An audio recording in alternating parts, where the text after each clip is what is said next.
আসসালামু আলাইকুম, কেমন আছেন সবাই? আশা করছি সবাই ভালো আছেন। আমি আলহামদুলিল্লাহ মোটামুটি ভালো আছি। তো আসলে প্রবাস জীবনটা এমন যে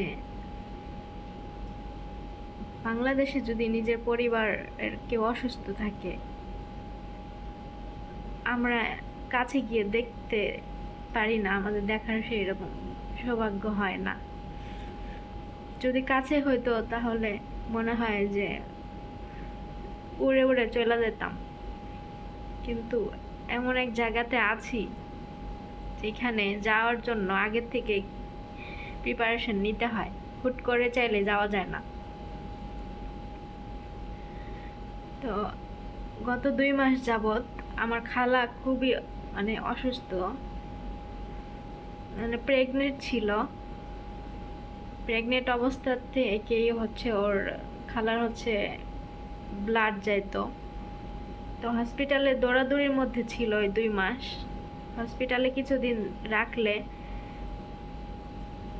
ভালো হইতো, আবার যখন বাসায় নিয়ে যেত 2 দিন ভালো থাকতো, আবারও সেম এইভাবে হসপিটালে নেওয়া আনার মধ্যেই ছিল। তো ব্লাড অনেক পরিমাণে যাইতো, তো ব্লাড দিতে হইতো, কিনে কিনে শরীরে ব্লাড ভরতো। তো গত কয়েকদিনে অবস্থা খুবই সিরিয়াস হয়ে গেছে। তো ঢাকা হসপিটালে গতকাল নিয়ে ভর্তি করছে। আমরা বলছি যে যদি বাচ্চাটা না রাখা যায় তাহলে বাচ্চাটা না রাখাই ভালো, কারণ এখন বাচ্চাটা রাখতে গিয়া যদি নিজের জীবন যায় তাহলে তো সেটা তো করা উচিত না, না? ডাক্তার বারবার বলতেছে, অনেকবার আলট্রাসাউন্ড এগুলা যে করে এগুলা করছে, বলছে যে না, বাচ্চা সুস্থ আছে, আমরা সুস্থ বাচ্চাকে কিছু করতে পারবো না।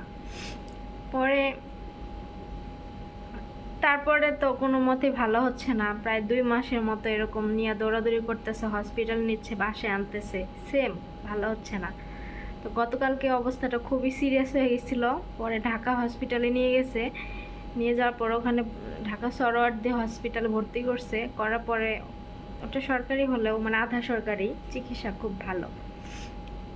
পরে বাচ্চাটাও সিজার করে বের করে ফেলছে। এখন আমার খালার অবস্থা খুবই খারাপ ছিল।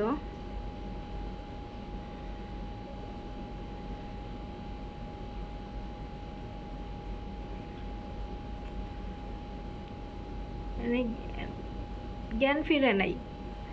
পরে আইসিইউতে ভর্তি করতে বলছে। ওইখানে আইসিইউ খালি ছিল না, আইসিইউতে অন্য একটা রোগী ছিল। পরে কিছুক্ষণ পরে ওই আইসিইউতে যে রোগীটা ছিল ওই রোগীটা মারা গেছে। যাওয়ার পর আমার খালাকে আইসিইউতে ভর্তি করছে, তার জ্ঞান তখন ফিরে নাই।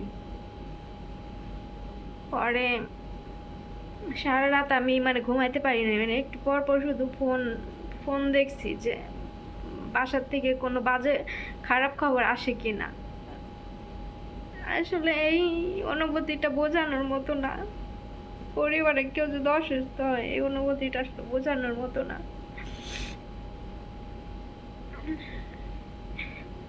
তো আমি সকাল থেকে অনেকবার ফোন দিচ্ছি বাসায়। তো এখন আমার আম্মুর সাথে কথা বললাম, আম্মু বলল যে জ্ঞান ফিরছে,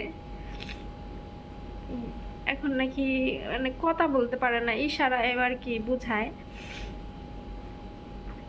তো জ্ঞান ফিরছে আর কি, এখন মোটামুটি আর কি ভালো আছে, কিন্তু আইসিইউতেই আছে, আইসিইউ থেকে বের করে নাই। তো সবাই আমার খালার জন্য দোয়া করবেন, আল্লাহ তাআলা জানে তাড়াতাড়ি তাকে সুস্থ করে দেয়।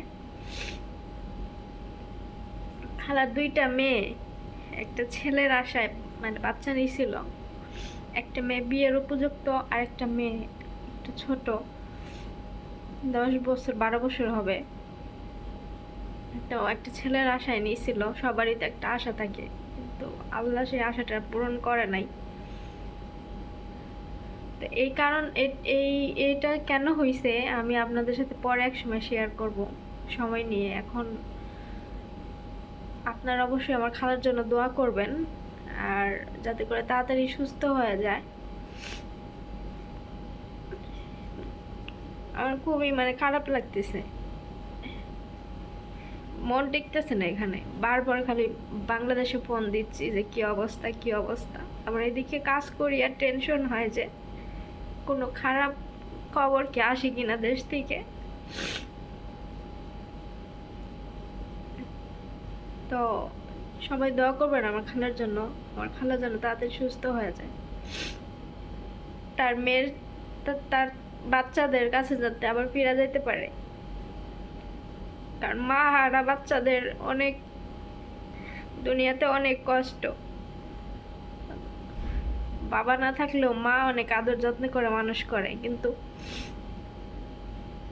মা না থাকলে